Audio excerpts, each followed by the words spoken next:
Welcome back to a new episode of the Fab Fatties. I'm Rebecca. Alyssa. I'm Allie. And today we're doing a little short episode. We're going to give you a quick view of some different TV topics because a lot of people are talking about Baby Reindeer and the new season of Bridgerton. And so we wanted to give our thoughts on those two shows. Also, while you're here, I know, I'm so good at this. If you will, please like, subscribe, engage with us. It's the best way to support our podcast and our growth, and we really appreciate it. She's not even like Chanel today, but she's got Chanel vibes. I was like, she just flirted with the camera to She get people to did. subscribe to us. Listen, if I need to talk about some Bridgerton sass right now. I mean, I would subscribe. I think before we can do anything, though, I have to say on camera how obsessed I am with those earrings. I feel like every time I look at you, I'm just staring at the earrings. Oh, those are good. Those are good. Yeah, got them from Roxbox, and then I bought them because they were so good. They're so good. Yeah. I still want those heart ones you have with little spikes Also from Roxbox. I know. Listen, I need to. I've been poor, so I haven't been doing it lately. But Rockbox. Hit us up. Hashtag come same. on, hashtag sponsor us, please. Roxbox. Sponsor We us, love your Rockbox. jewelry. Roxbox? Yeah. Roxbox? Roxbox. Well, guys, I spent all day on Sunday binging Bridgerton season Okay. 3. So what I realized, because I got all set up, I was like, "Ooh, I need to watch Bridgerton season 3," and then I realized, girl, you never watched season 2. So yesterday I watched all of season 2, so that I am primed for season 3 because it is finally Penelope's turn It is to be the main lead. our little wallflower. Yes, and I am excited about her. So that is Nicola. This is where I mess up her last name. McLaughlin. Nicola Coughlin. Coughlin. Coughlin? I don't know, but people are starting Nicola. to call Penelope and Colin Paulin. Pollen. And I do love that. Ship it. I do love I that. ship it. I added a Mick in there just for funsies because she's Irish, but it's just Nicola I Coughlin. totally get it. I do love that she's Irish. I will let you know that I plan on binging Bridgerton at your house. I don't have Netflix because I'm poor. So I will be I'm cat sitting for Rebecca soon, and I will be binging Bridgerton at your house and Baby Reindeer. Yes, you'll have a great old time. Honestly, two very different emotions to experience, you know. But I do enjoy Netflix and the ability to like watch a lot of episodes at once. I realize season 3, they've only released 4 episodes of the current season. Yeah, which is such bull. So part of me was like, okay, I'm not gonna. What I did with season 2 was I avoided it until both parts were out, so I could binge the whole season. Okay. Like you should be able to do. Yeah. That's what we do on Netflix. That's like the whole thing the for whole Netflix, point, right? yeah. Is that you can binge the whole thing.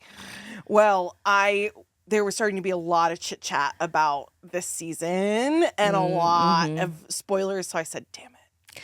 I'm just going to do it. Yeah, same. Like, I already know the spoilers. I already know, like, the drama. I already know all the things. So, spoiler alert, if you haven't watched Bridgerton yet, we're obviously spoiling it for you. I spoiled it for myself, so you're welcome. Not too many spoilers. We're trying to not give too many spoilers for Bridgerton or Baby Reindeer, but like a little bit. There's going to be some narratives that are out there If about I it. can't talk about how Penelope got finger blasted in a carriage, then I don't want to talk about it. Listen, I knew something happened in the carriage, but thank you for spoiling it for me. I said spoiler alert. Listen, Did you?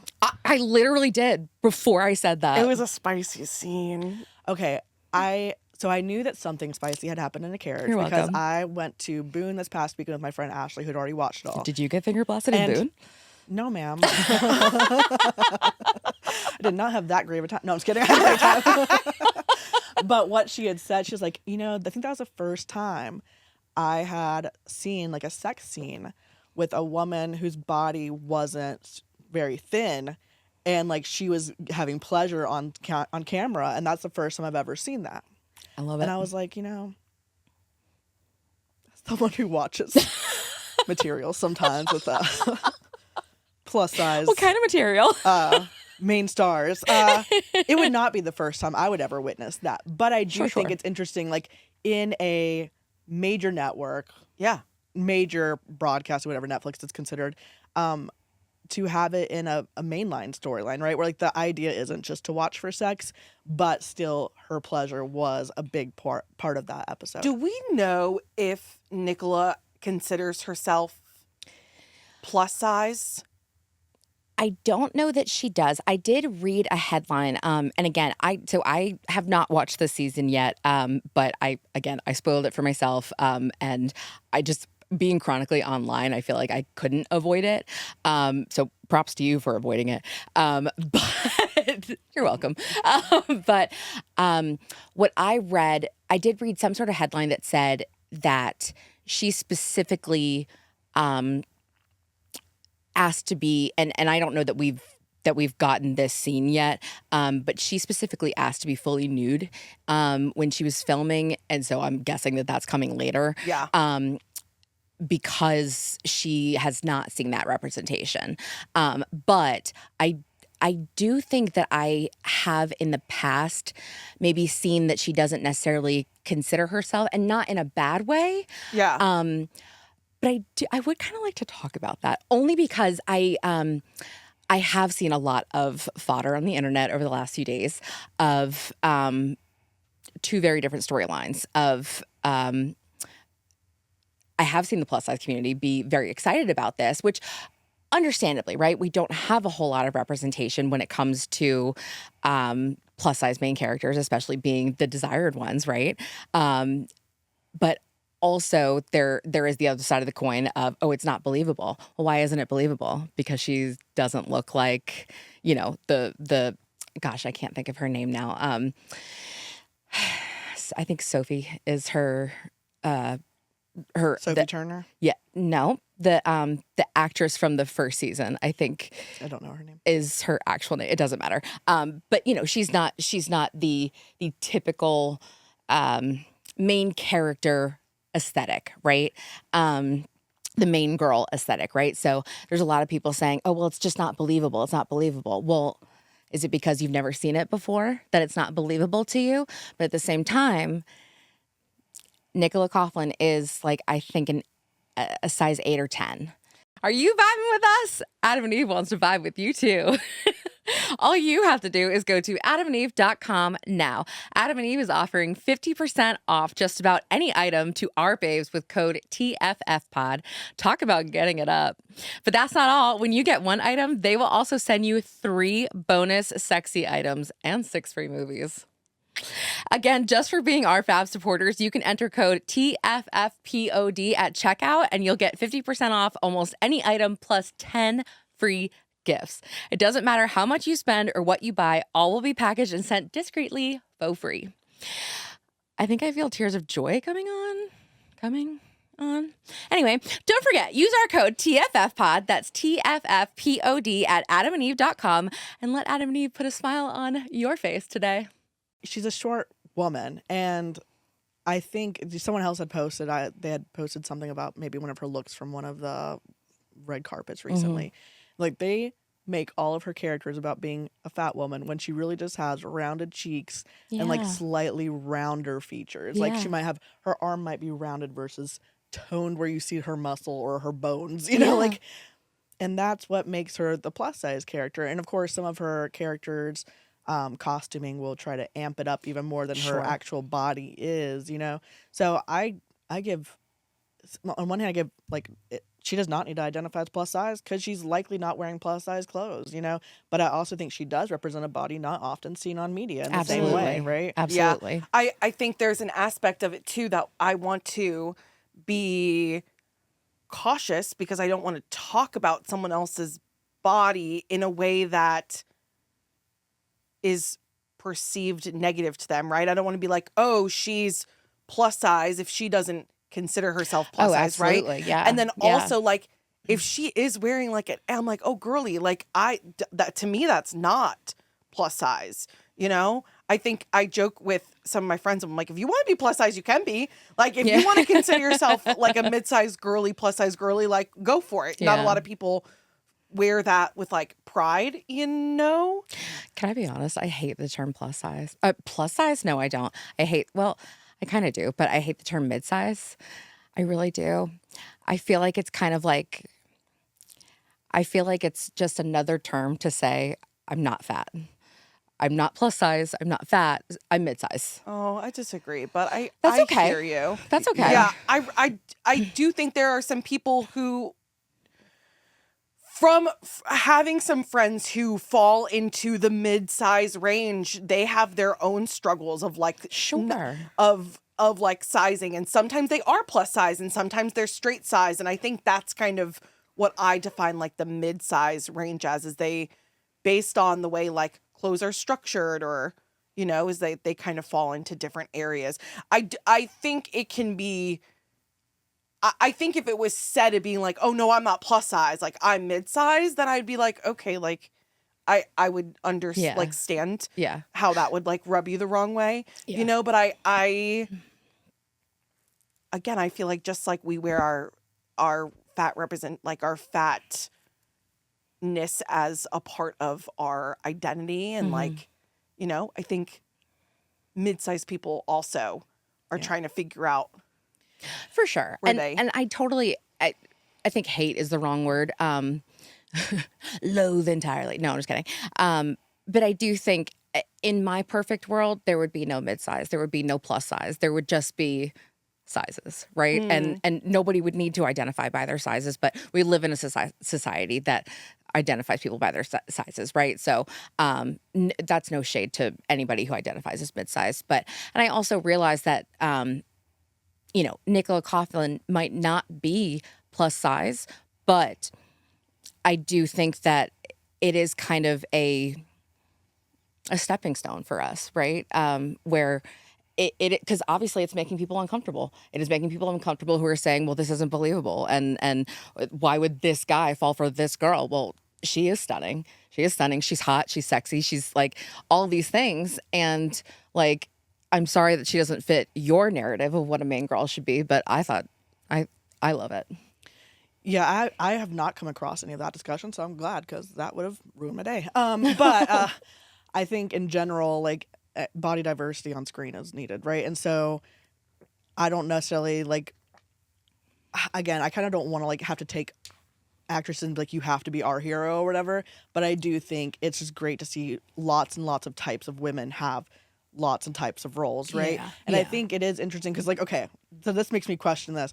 Is Nicola being the romance lead and having these sexy, steamy scenes unbelievable, or are people completely willing to accept that the big lady in Baby Reindeer is unbelievable, or right? Like, or like, oh, Yeah. that's totally believable that she's obsessed with this guy, right? And it's not believable that Nicola's being pursued by a guy. Like, I'm Yeah. very curious around that, because Yeah. what I've heard, and this is just where I've been plugged into plus size community, is like, okay, so my concern, I guess, is like plus size viewers, right, feeling like Nicola's a win, Yes. and the actress, who I don't know her name was, unfortunately, who was super great, the actress that played Martha in Baby Reindeer, is not Jessica Gunning. I guess Jessica Gunning is not a win, because I think she's also a win. Yeah. Like, I think her portrayal in Baby Reindeer is some of the best acting I have seen. Honestly, the whole series, I felt like, for the most part, was pretty nuanced. Yeah. You understood what perspective you were seeing these things through. And the main narrator, the man in the series, which I know who wrote it, and again, I don't remember any names. Richard Gadd. Thank you. He also was willing to put his own limited perspective and his selfishness out there to be Yeah. part of the narrative, right? Yeah. And so I think, in my mind, like, all of these roles, being able to play different types of characters, are all wins for body diversity on film. Yeah. Absolutely. Yeah, absolutely. Absolutely. I've been struggling with a few thoughts while all of the dialogue has just been happening. And the first thing I really struggled with Bridgerton is, I looked at Nicola the first season and said that her character was beautiful. And they've tried to make a storyline out of her that, like, she's the wallflower. She had this big makeover this season, and her hair's different, and her costumes are different. Mm-hmm. Excuse me, her dresses. the actors' costumes are different. Yeah. And they are. And it's nice to see her hair down. It's nice to not see her in, like, such big things that she was wearing before. But, like, I think the unbelievableness to me came in. I'm like, I don't think she's a wallflower. Like, I thought she was always, like, beautiful. Yeah. So I see where that comes in. I also am like, coming up in my brain as we're talking through this is, well, people got upset when we got a black Ariel, I know.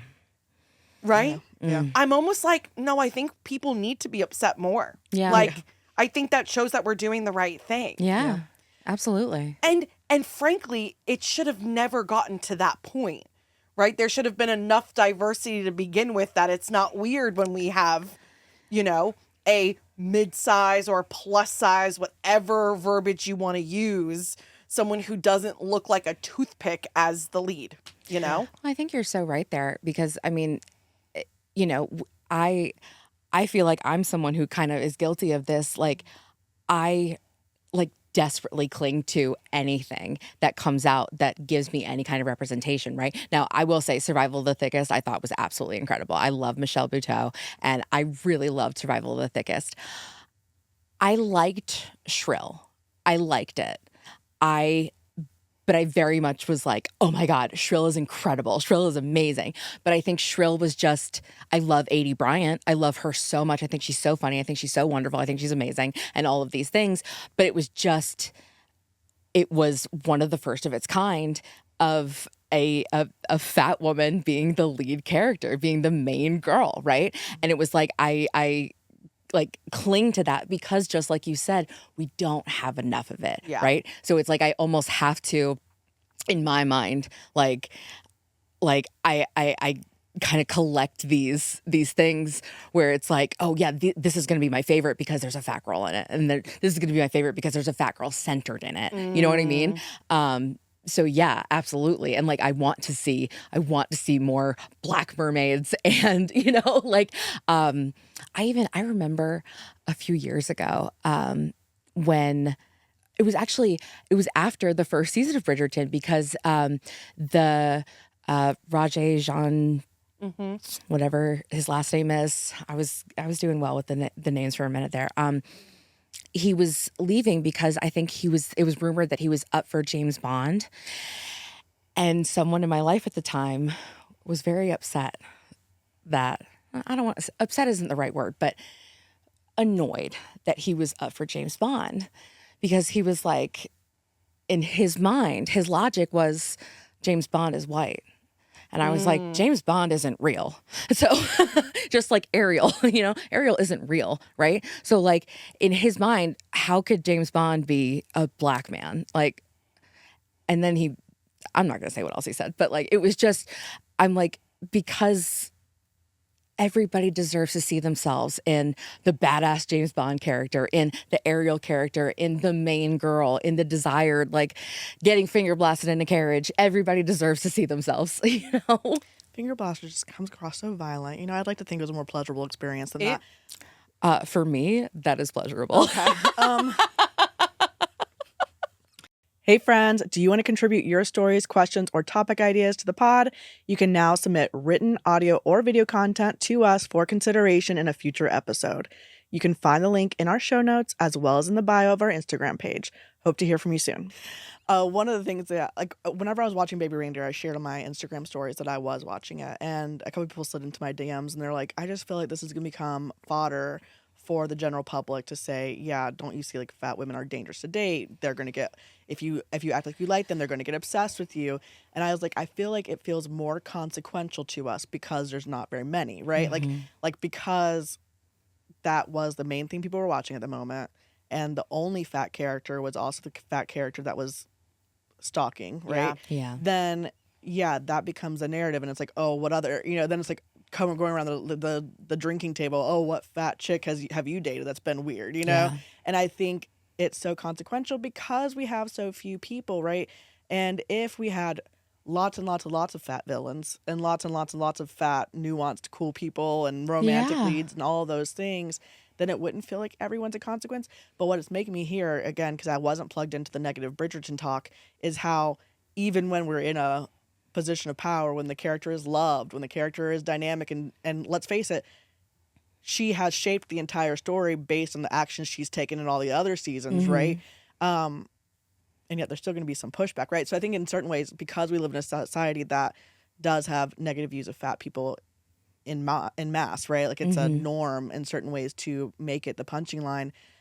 there's not going to be like just full-fledged winning anyway, because there's always going to be some criticism because the person is fat and or has enough fat on their body to be deemed that way. That we have to then think, okay, well, what does this mean for me? Again, like, I think I leave both of those thinking these are great actresses who have done great work, who have great cast around them, who have dynamic narratives as part of their roles, and that's a win to me. But I absolutely understand why people are like, oh, this is going to be weaponized against me. Yeah. Yes, and we have to start somewhere. Yeah. Right? So I'm like, okay, if this was a more quote unquote with reindeer, a more believable storyline for people because the fat girl like was desperate and was obsessed, you know? We started somewhere, right? Like, we got representation on TV. We had someone up there. I think at some point it will lead to different stories and different things being told, you know, because regardless, reindeer isn't about reindeers. Baby reindeer. Sorry. Rudolph the Red. I clearly did not watch it. Baby Reindeer, at its core, is about a woman who was stalking a man. Yeah. That is a relatable story. You don't need to have a plus-size woman and a small man for that story to exist, right? Yeah. In this situation, it was. But I think it is at least a starting point to continue to have more representation on TV. And I think as long as people don't reduce it down to only that, like if they actually watch, right? Anyone who watches it. Yeah, if they actually watch. But it is amazing. I mean, how many people will go out and like, oh, they'll take the seeing that it's a fat woman stalker and just go off and like, Yeah. Okay, but if you actually watch it, what you'll see is that there's a certain amount where that guy, Richard Gadd, was mesmerized by her because she was charismatic, because she did command attention, because she did things against some societal norms that he found endearing. He also became sexually aroused by her and the dynamic that was at play, which, you know. But what's interesting, and this is a bad one, is as well as that storyline in Baby Reindeer, there's also a storyline of a TV or movie producer that drugs him, R-words him repeatedly, but people are talking about the woman who stalked him, who sent him some text messages. Isn't that interesting that that's the one that people dug into and found fascinating, more so than who is this person in the industry who promised him big worlds but abused him at every turn. Wow. Right? So I think, wow. I didn't know that. Right? I haven't watched it. But I only know and from that's conversations. not what's been up in the news, right? And like, why? Why is that a storyline we digest easily? Yeah. Well, think about it. A man being sexually abused and assaulted is less mainstream. Is that the word I'm looking for? It's not as told of a story. It's not as told as a story, and it's also not spoken about as much as someone who identifies as a female being sexually assaulted. I think that story is told way more. Sure. Right? And then it leans into a storyline that is told a lot, right? Which is accept any love you can get. Yep. Right? We've talked about this a lot. Yep. You're unlovable. Whoever shows interest, hold on to them. Yeah. Right? So I find that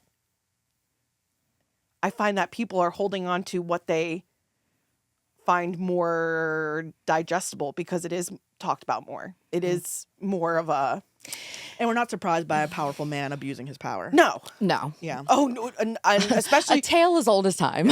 and especially there's been so much documentaries that have come out, you know? Right. Drake, So like, this is Drake part of Bell's TV. come out and spoken, and a bunch of other actors. I mean, did kid you see the actors. Diddy video? Yeah. Oh my gosh, that. Oh my God.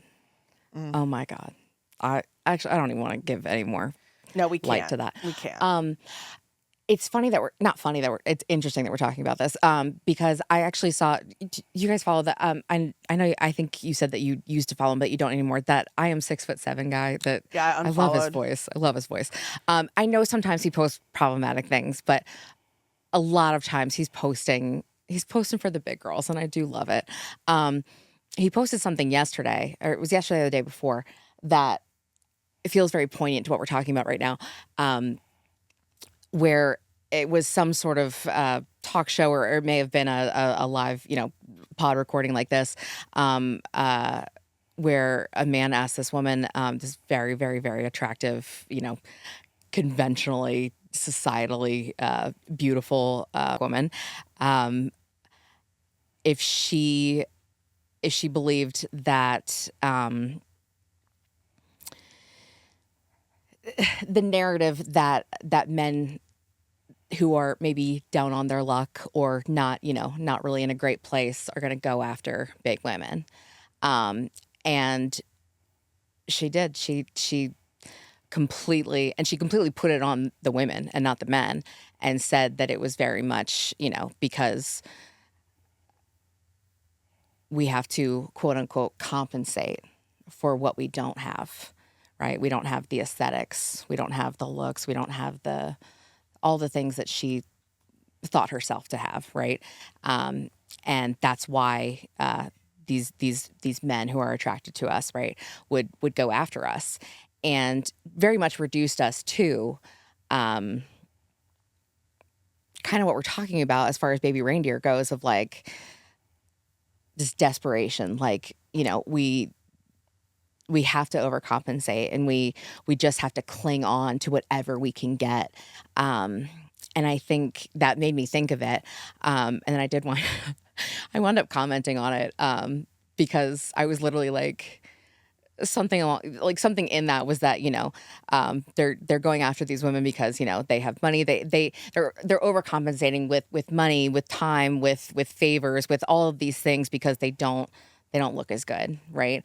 And I literally commented on it, something like, I don't know, 2 pennies to rub together, but my thighs can start a fire, and my man loves that. So I love that response. That actually is making me think about Bridgerton, because I have not, again, like, I just got prepped up to watch season 3. But I've seen Penelope's story develop over the past 2 seasons. And I know her love interest is kind of like that unrequited love that she's been interested in for quite a long time and hasn't.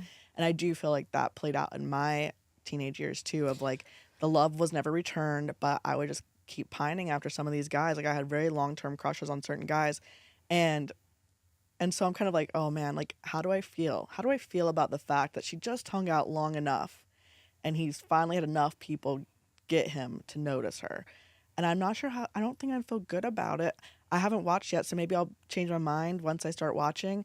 But up to season 2, right, this moment of people having to actively tell him to notice her and that she's there as the constant. That's interesting. I didn't take it like that. You didn't take season 2 that way? I feel like they've always had a friendship. Well, they've always had a friendship, but that's the thing, is she was friend zoned, right? So why? Because he went to her cousin in season 2, and she's like, well, he's like coming to apologize to her because they had something, right? And she's like, well, you do have someone who cares about you. It's Penelope, right? He's like, oh, it is Penelope.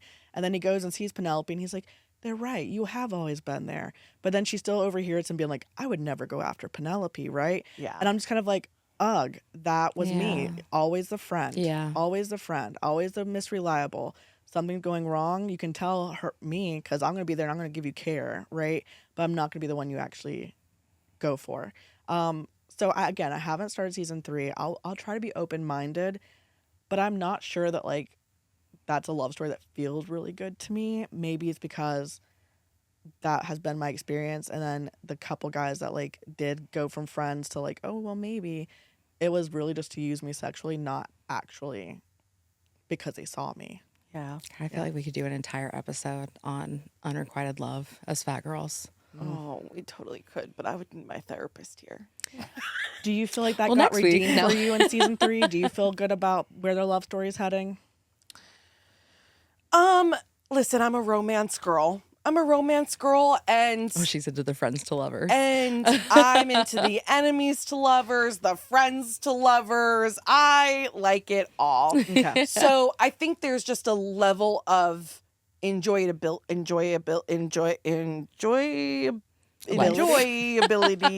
for me.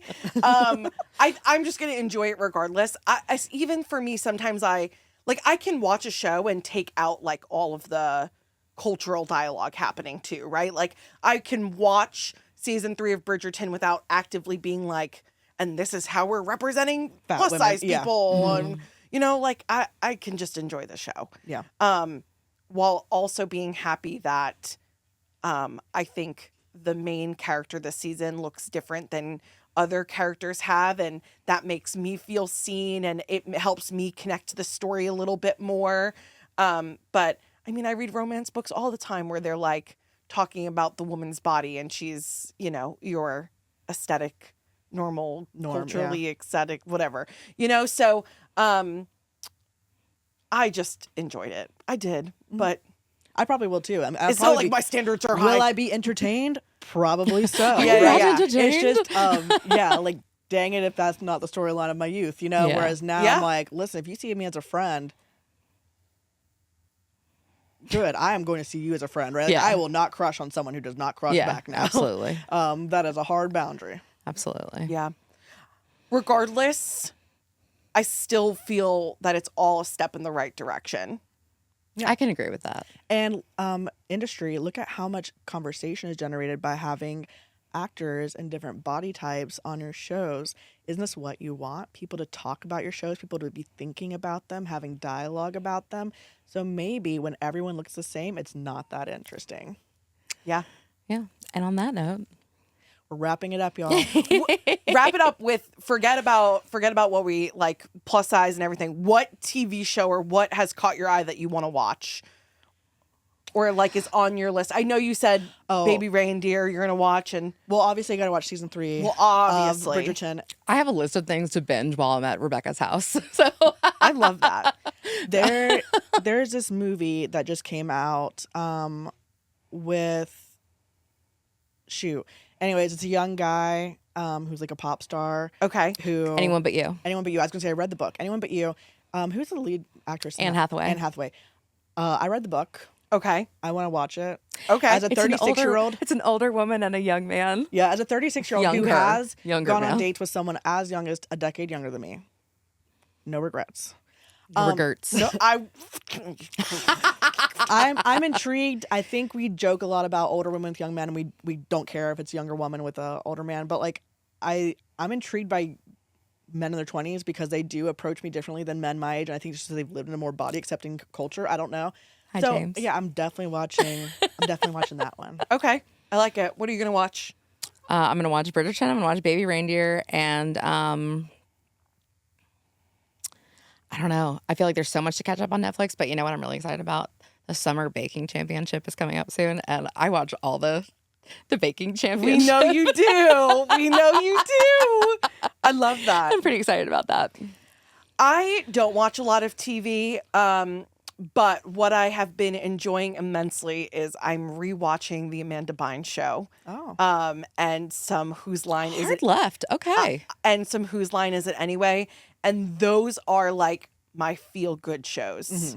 Like bring in the dancing lobsters, Yeah. You I just love can that. be happy and watch. Oh my God. Yes. That's a wrap for today's episode. And we will see you guys next week. Don't forget, we're fat. We're friends. We like getting finger blasted.